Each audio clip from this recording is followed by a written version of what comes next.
El presidente de los Estados Unidos, Joe Biden, llama a proteger la democracia en América. El presidente Lasso participó en la cumbre. Los jueces Alí Lozada y Richard Ortiz entregaron su propuesta de dictamen sobre el juicio político al presidente Lasso. 4 retroexcavadoras buscan más víctimas en Alausí, en donde aparecieron nuevas grietas. Natalie López, de 35 años, fue asesinada en Guayaquil. Ella era administradora del Hospital Teodoro Maldonado Carbo. Allí otros funcionarios han sido amenazados. Hay 6.000 cirugías pendientes en el Hospital Carlos Andrade Marín de Quito. ¿Cómo solucionarán el problema las autoridades? Buenas noches, bienvenidos a una nueva jornada de noticias en Televistazo. Estados Unidos monitorea la situación política de Ecuador y muestra su apoyo al presidente Guillermo Lasso. Francisco Garcés siguió la reunión que el mandatario tuvo con la delegada estadounidense ante la Organización de las Naciones Unidas. El presidente de Estados Unidos, Joe Biden, se refirió a la necesidad de fortalecer la democracia en la región durante la segunda cumbre por la democracia que él organizó y a la que fue invitado el presidente Guillermo Lasso, entre otros 6 mandatarios. La democracia nunca concluye, nunca termina. Siempre hay que protegerla, pero debemos renovar continuamente nuestro compromiso, fortalecer las instituciones continuamente, eliminar la corrupción, tratar de alcanzar el consenso, rechazar la violencia política, no dar tregua al extremismo y al odio. El presidente Lasso se refirió a los riesgos para la democracia y a la influencia de la delincuencia organizada en los procesos de desestabilización.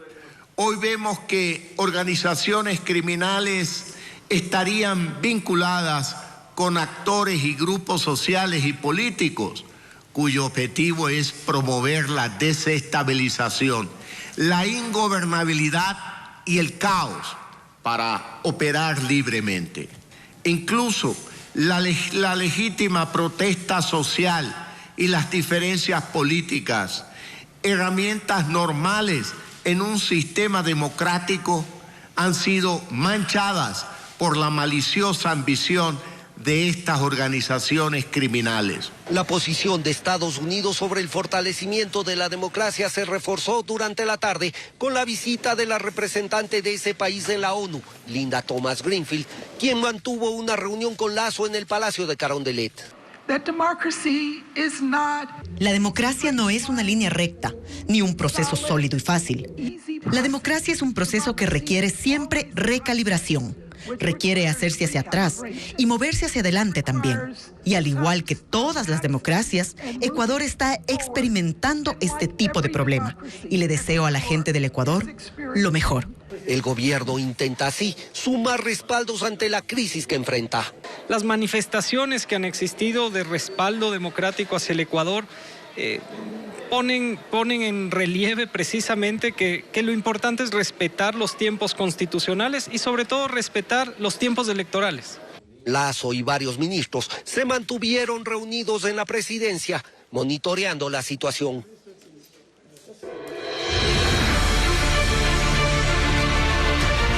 Juicio en la Corte. Listo el dictamen.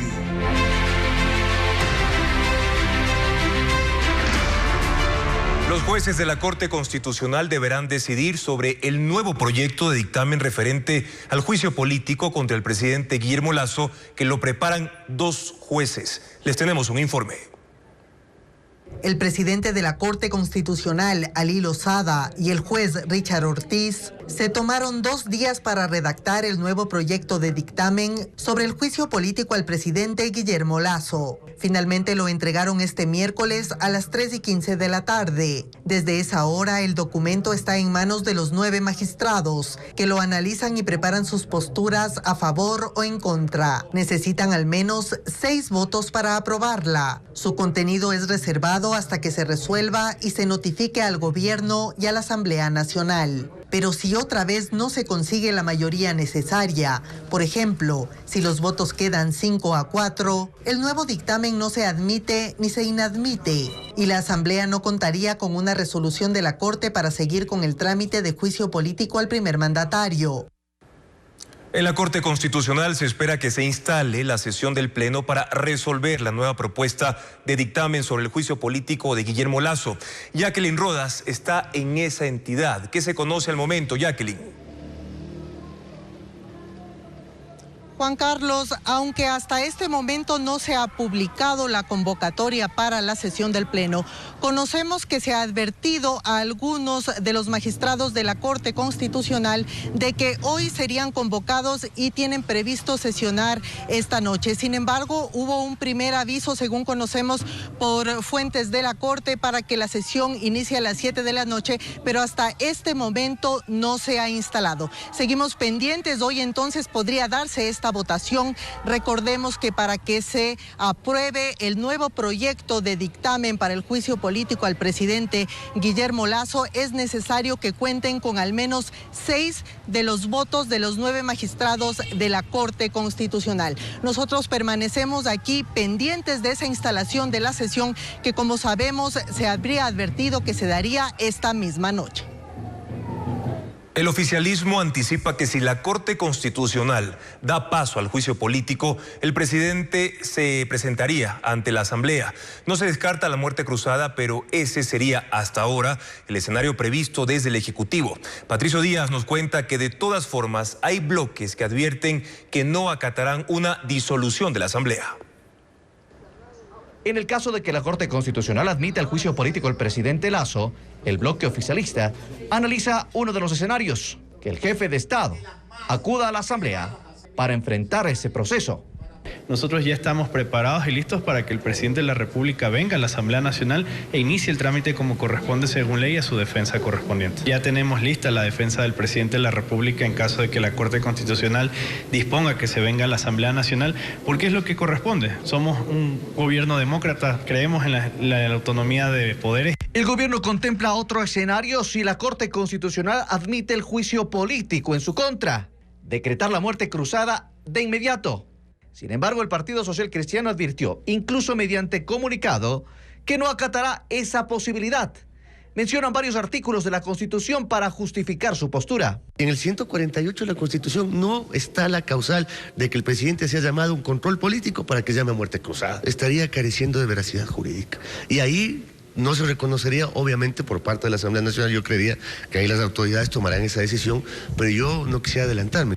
Desde la izquierda democrática no ven esa tampoco como una buena opción. Porque la muerte cruzada, como la destitución del presidente, no solucionan los graves problemas que tiene el país. Por lo tanto, nosotros esperamos que las rectificaciones sean absolutamente inmediatas. La muerte cruzada es una potestad que la Constitución otorga al presidente e implica la disolución de la Asamblea y la convocatoria a nuevas elecciones.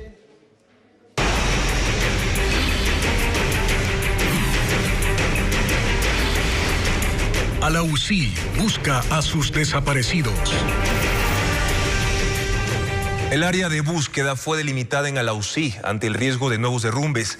En la zona se expanden grietas que son constantemente monitoreadas por el Cuerpo de Bomberos local y también de otras provincias. Fabiola Santana reporta que ya son 14 los fallecidos encontrados.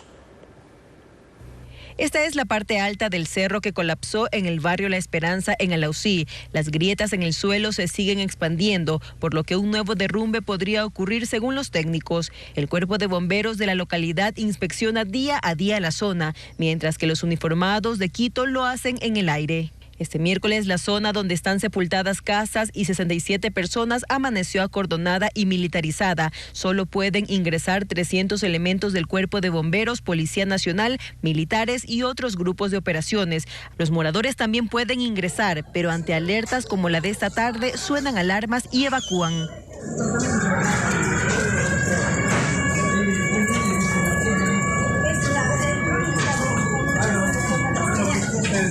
Según el Cuerpo de Bomberos de Quito, las 247 hectáreas de la zona del desastre fueron mapeadas para que 4 máquinas ingresen simultáneamente y formen callejones para que los socorristas accedan al lugar. Y mientras se toman estas medidas de seguridad, la incertidumbre continúa. Mariana llegó desde Perú. Asegura que su sobrino la llamó y le indicó que está con vida. Diciendo que está vivo y que por favor lo saquen. ¿Él está ahí, por favor lo saquen. Él estaba en un hostal que se llamaba El Mirador, pero dice que el material del techo es techo ligerado. Puede que sea ahí donde esté a él soportándose, ¿cómo será?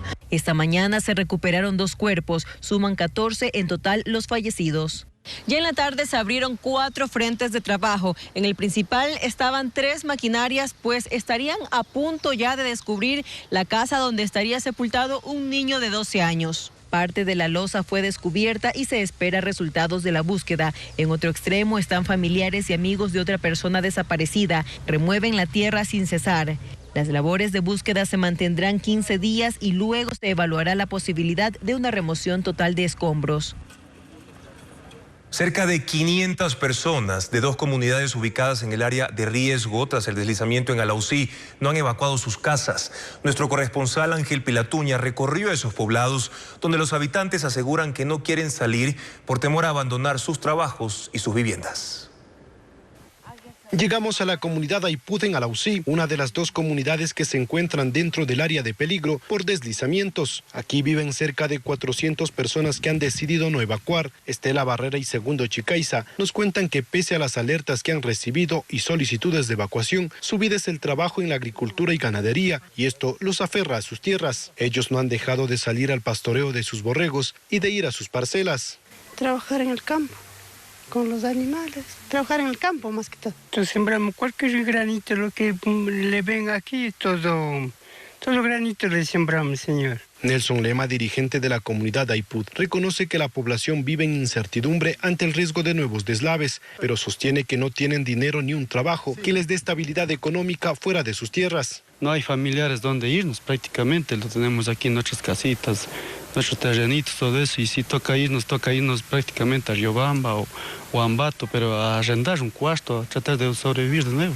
La segunda comunidad en zona de riesgo es El Casual. Aquí encontramos alrededor de 100 personas. Han improvisado carpas con palos y plásticos para no dormir dentro de sus casas. Jonathan Gavilanes, presidente de la comunidad, señala que esperan ser reubicados para salir del área. Tratando de sobrevivir todos los vecinos juntamente, hasta ver si alguna autoridad nos dice acá les vamos a reubicar, porque esta zona de Casual está marcado ya como zona roja. Debido a que la Panamericana E35 colapsó tras el deslizamiento del domingo, salir de las comunidades de Aipud y Casual hacia la cabecera cantonal de Alausí tomaría hasta 2 horas. Por ahora, los habitantes de estas 2 comunidades se mantienen en que no saldrán, pues no quieren abandonar sus hogares y su trabajo. Más de 100 personas fueron trasladadas desde Alausí a albergues en Guayaquil tras el deslave del domingo. La mayoría son niñas y adolescentes que permanecían en instalaciones de la Junta de Beneficencia y ahora son atendidas en esa ciudad, como nos informa William Young. 78 niñas y adolescentes llegaron desde Alausí hasta Guayaquil tras el devastador deslave. Estaban en sitios de acogida cerca a la zona del desastre y por seguridad fueron evacuadas. Sentimos en las ventanas que se movía y parecía que era viento. Y todas nuestras compañeras empezaron a correr. Y en el otro dormitorio se empezó a cerrar la puerta. A ellas se suman 26 adultos mayores, quienes estaban en un asilo de la Junta de Beneficencia, también en ese cantón de Chimborazo. Ahora permanecerán en Guayaquil hasta que las autoridades confirmen que sea seguro volver. Ante esa incertidumbre, lo mejor es poner a buen recaudo y poder apoyar a su vez a la comunidad alauceña, disminuyendo la presión de los servicios de grupos vulnerables. Jessica Rivera es psicóloga. Ella cuidaba a estas personas en Alausí. Además, vive allá junto a su familia. Pero ahora viajó a Guayaquil para seguir dándoles atención. Que es un grupo prioritario que no se debe dejar de lado.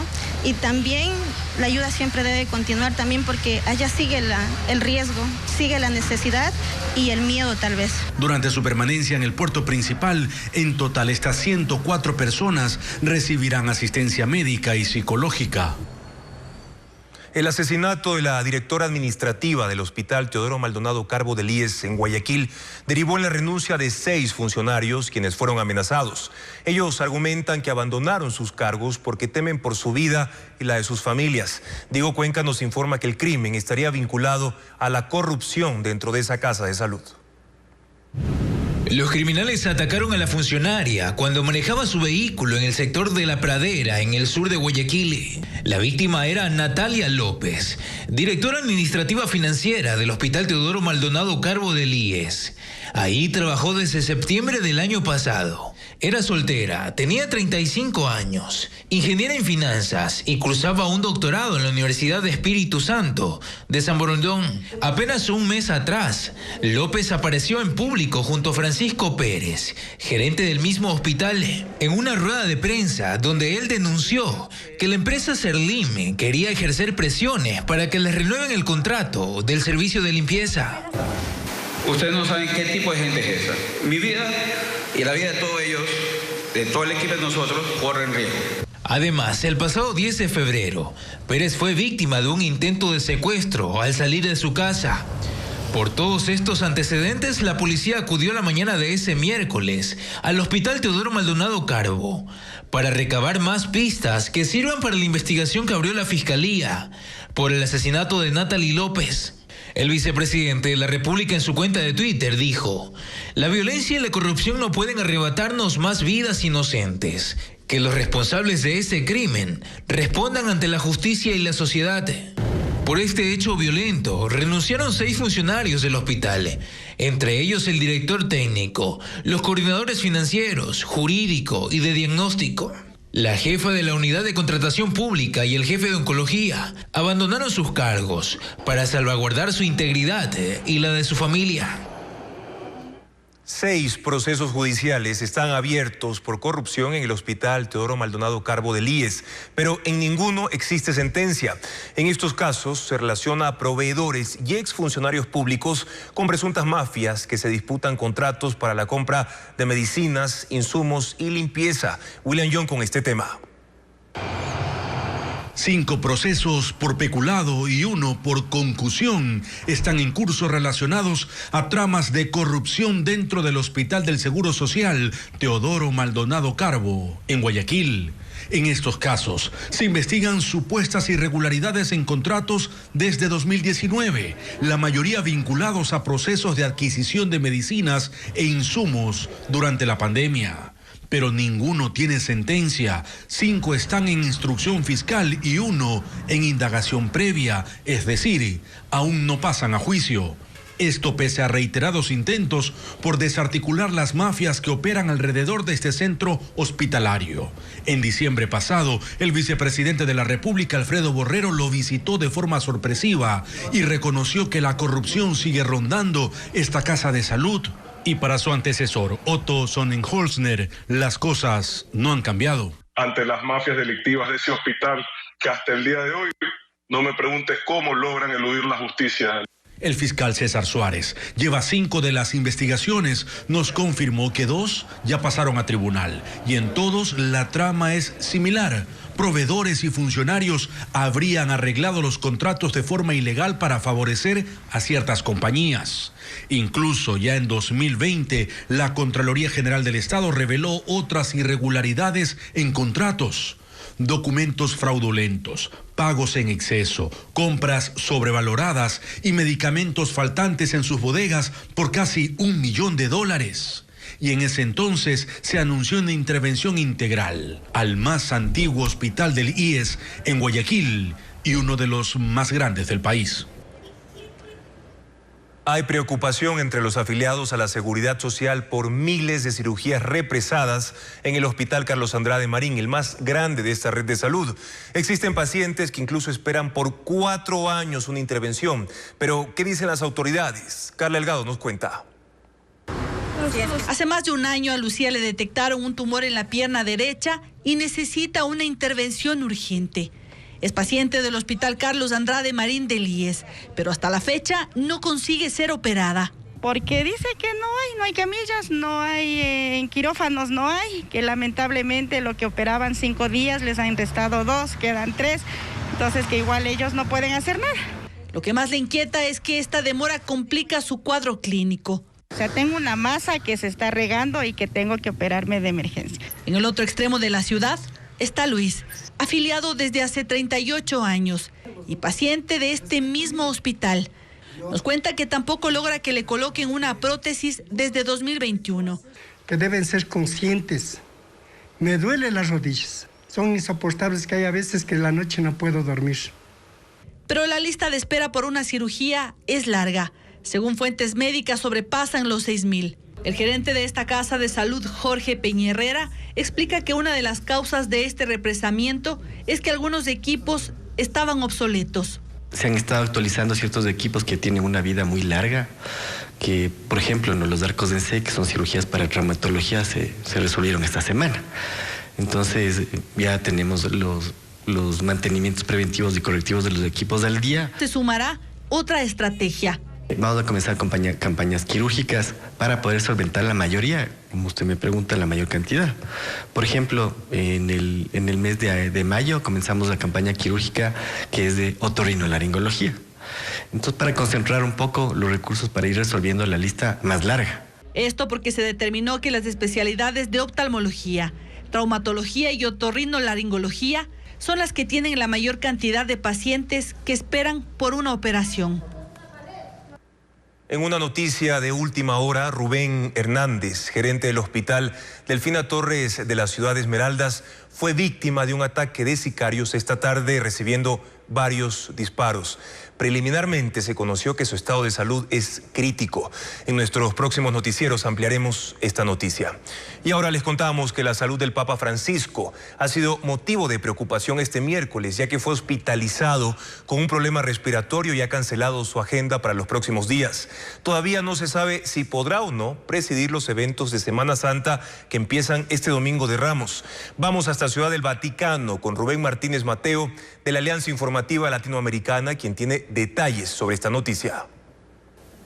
El Papa Francisco fue trasladado este miércoles en ambulancia al Hospital Gemelli de Roma, donde se encuentra ingresado. El diario italiano Il Corriere della Sera aseguró que llegó al hospital con problemas cardíacos y dificultad respiratoria. El Vaticano comunicó que tras los controles médicos realizados se detectó una infección respiratoria que necesitará de tratamiento médico hospitalario durante algunos días. La situación no es preocupante y se ha descartado que esté afectado por el COVID.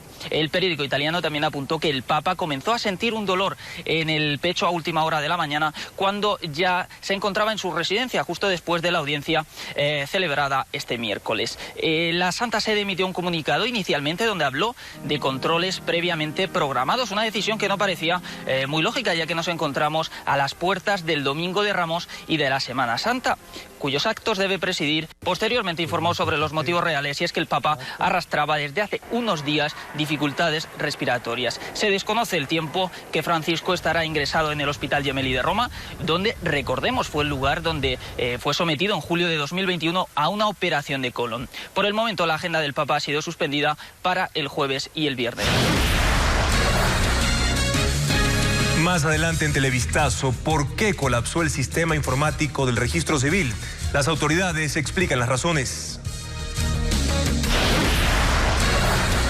Y también en un nuevo especial de Televistazo les contamos cómo son las ceremonias que comparten las familias en las comunidades quichuas que viven en la selva de Napo y Pastaza. Quédense con nosotros. El sistema del registro civil colapsó este miércoles en las principales ciudades. Cientos de personas tuvieron que reagendar sus turnos para pasaportes y cédulas de identidad. Paul Romero nos informa sobre lo que sucedió. Molestos, decenas de usuarios del registro civil reclamaron este miércoles en la oficina matriz en Quito por la suspensión del servicio. Buscaban sacar sus pasaportes o cédulas de identidad, pero los turnos fueron suspendidos por las fallas del servicio informático del proveedor internacional. Nosotros estamos desde enero, hemos estado esperando el turno, tenemos ya incluso los vuelos y todo eso, entonces no es posible que nos tengan esperando. Decían que agende otra vez, de nuevo, 3 meses más, y se necesita el documento. En Quito, los usuarios hacían fila y esperaron por horas el restablecimiento del sistema o reagendar sus citas. El problema informático en el registro civil se extendió a otras ciudades como Guayaquil, Cuenca, entre otras. Vengo gastando pasaje, comida, tengo que almorzar aquí, desayunar aquí. Aquí no me van a devolver. El sistema a nivel de Quito, a nivel internacional, no explican bien.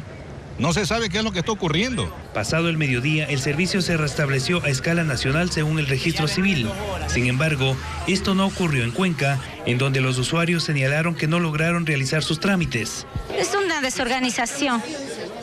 No sé, y ahorita quiero pedir que por favor me ayuden siendo proactivos. Viene saliendo de la universidad, no puede asistir a clases, todo, y bueno, es un lío también hoy día. Para atender la demanda, el registro civil extendió la jornada de trabajo desde este miércoles hasta el viernes, desde las 7 de la mañana hasta las 18 horas, y el sábado desde las 8 de la mañana hasta las 5 de la tarde. El Ministerio de Transporte y Obras Públicas va a declarar la emergencia porque uno de los 2 buques que abastece a las Islas Galápagos se dañó, provocando retrasos en el traslado de alimentos perecibles y mercancía. José Carlos Alvarado nos cuenta más.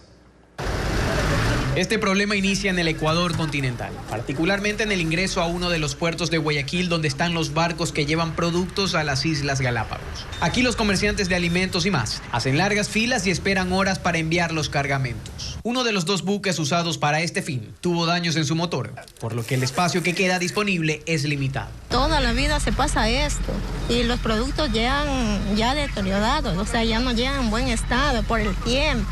Por eso el Ministerio de Transporte y Obras Públicas confirmó que va a declarar la emergencia para atender esta alerta y así evitar el desabastecimiento para los pobladores de Galápagos. Aún no da una fecha, pero dice que es una decisión definida. Todo esto se dio pese a que la identificaron hace tiempo. Nosotros estábamos buscando soluciones y encontramos a ciertos operadores o armadores, ¿cómo se denominan?, que deseaban traer nuevas embarcaciones hacia el país para brindar este servicio. La solución emergente que plantea esta entidad es traer un buque privado desde Panamá, pero además solicitó la embarcación Calicuchima de la Armada Nacional. Sin embargo, esta última se encuentra en trabajos de mantenimiento. Se estima que en los próximos 8 días este buque ya estará completamente operativo y podrá ya realizar el transporte de carga. El ministerio señaló que el Consejo de Gobierno de Galápagos analiza contratar un nuevo servicio de transporte marítimo que resuelva estos problemas a largo plazo. Y mientras tanto en las islas hay preocupación. Sus pobladores esperan que no exista ni especulación de los precios, ni que los productos de primera necesidad empiecen a escasear esta semana.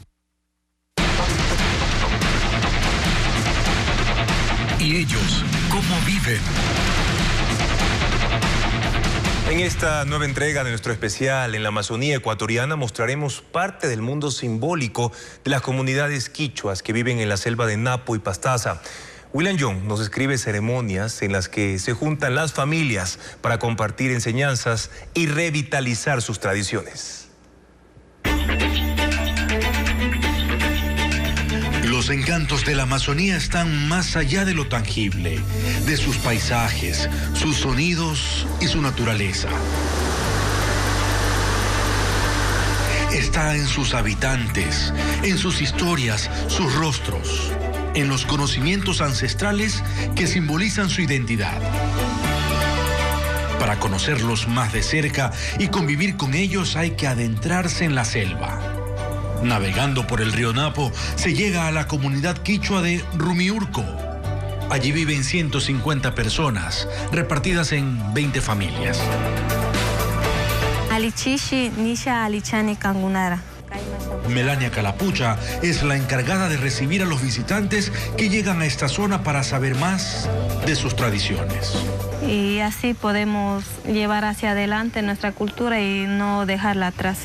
Y así como nosotros no olvidamos, también vamos a enseñar a nuestros hijos a que no olviden la lengua de nuestro idioma. Esta es una de las comunidades que acoge a turistas para exponer su cultura. Reciben un pago por la visita y guía por varias áreas de esta pequeña comunidad.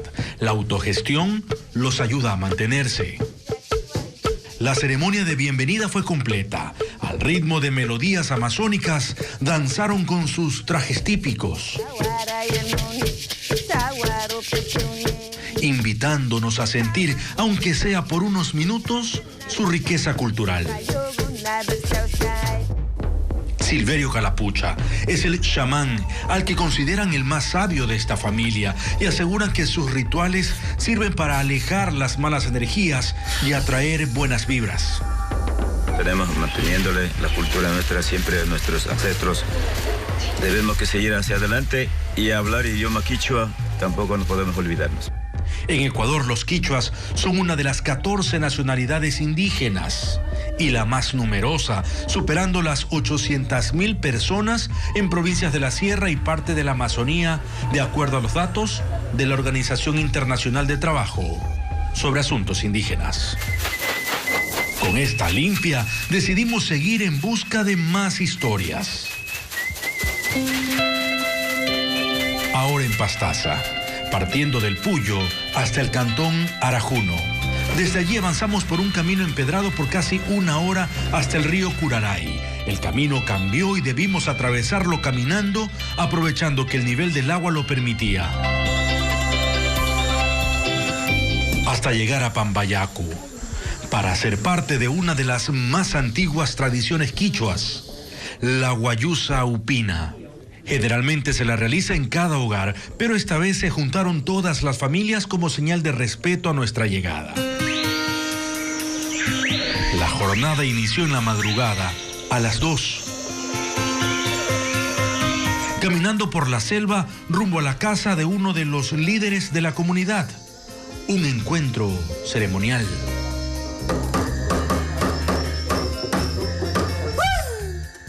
Para los quichuas, el día no inicia con el amanecer, empieza con este acto ancestral en el que el más anciano da consejos a los hombres de la aldea, los guía, los reprende, los impulsa a mantener sus costumbres.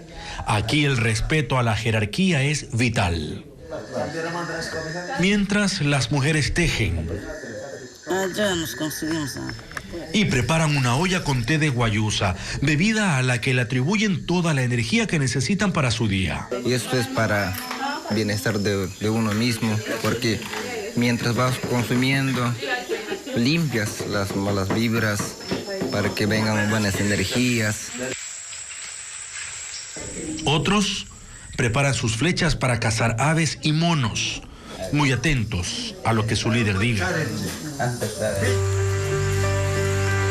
Partimos de esta comunidad diciéndoles Pagarachu, en español, gracias.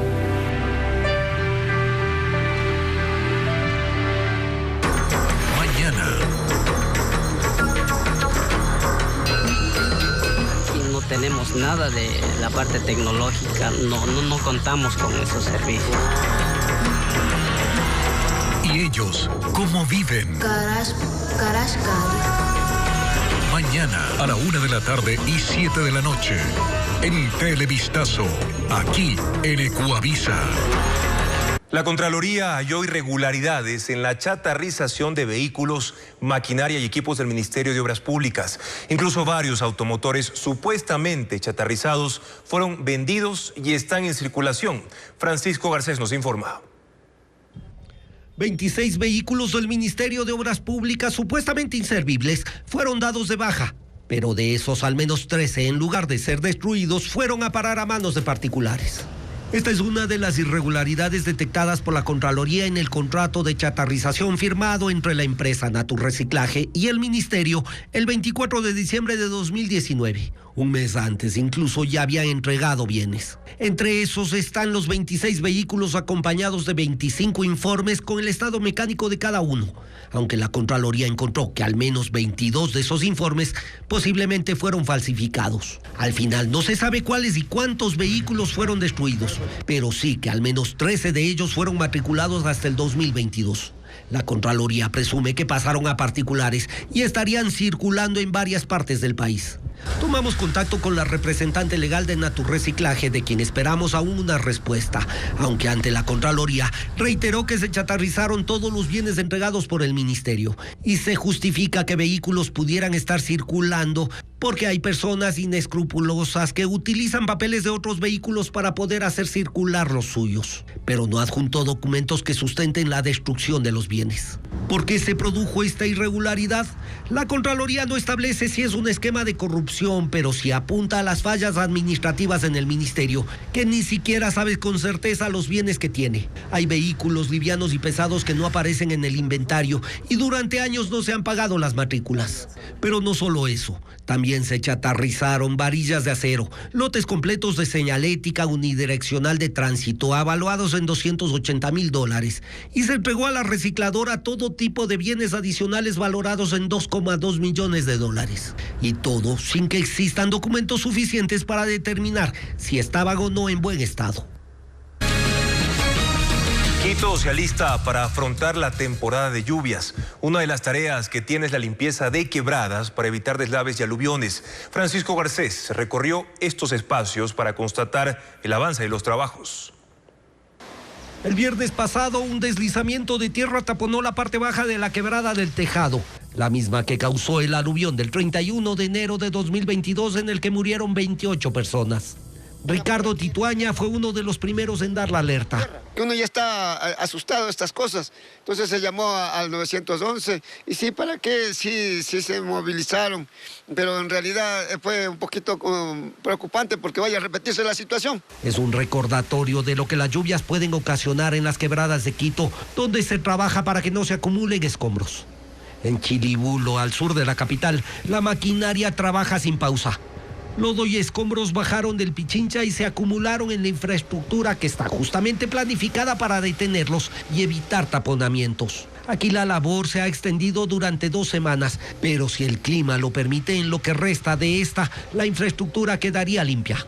Es una de las 132 bocas de colector que la empresa de agua potable debe mantener en óptimas condiciones y para eso destinó $1,7 millones de los 9 millones que contempla el plan lluvias, que incluye también la limpieza de sumideros y colectores. En las lluvias que hemos tenido ya en los últimos días ha habido un arrastre de material que no ha ocasionado mayor problema, ya que teníamos el espacio disponible para poder acumular este material.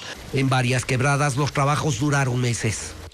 Este es el reservorio de la quebrada San Isidro, que fue la que en el 2019 generó un aluvión que afectó a una parte del norte de la capital. El año pasado estuvimos aquí y este reservorio estaba prácticamente lleno de escombros. Ahora vemos el resultado de los trabajos de limpieza. Así estaba esta infraestructura hace un año y tuvo que ser intervenida junto con el canal que traslada el agua desde lo alto de la montaña. Ahora ese canal está limpio y el agua fluye sin obstáculos en la parte baja. Y quienes viven cerca de la quebrada están más tranquilos ante las lluvias y esperan que la infraestructura permanezca limpia. Ahora ya no le dejamos que suban a botar basura, nada por acá ya. Estamos aquí nosotros cuidando bien. Equipos especializados monitorean a diario las quebradas para detectar a tiempo el aumento de los caudales y posible descenso de basura y escombros.